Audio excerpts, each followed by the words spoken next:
খালি পার দিছি ঠুস করে ফুটে গেছে। তাহলে পাড়ায় আরো ও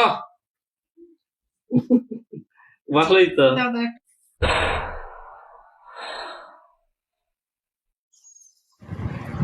তো আমরা যারা দামের ভয়ে আগে তরমুজ খাইতে পারতাম না, আমগো এখন সুযোগ হয়েছে তরমুজ কেনার। জুম্মার নামাজটা পইরা বের হইলাম, দেখি তরমুজের গাড়ি, সাহস কইরা দামটা জিগাইলাম। দাম দেখি কমই, তাই তরমুজের দলটারে অনেকক্ষণ ঘুরলাম।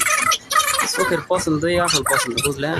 এতগুলা তরমুজ দেখা মাত্র একটা তরমুজ পছন্দ হয়েছে। পাশের অনেকেই তরমুজ কিনতেছিল, তাই তরমুজটা হাতে নিয়ে অনেকক্ষণ দাঁড়িয়ে আছিলাম।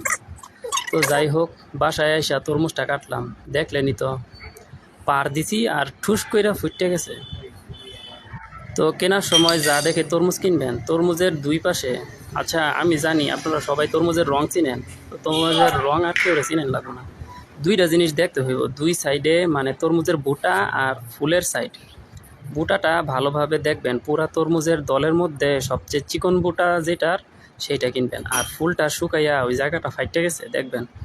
আর বুটাটা সবগুলো তরমুজের বুটার থেকে চিকন আর শুকনা, এভাবে দেখে কিনবেন, তাহলে তরমুজ মিষ্টি আর রস বেশি পাবেন। তো এতক্ষণ যারা ভিডিওটা দেখলেন, শেয়ার করে দেন, একটা লাইক আর কমেন্ট করে দেন। ধন্যবাদ আপনাদের।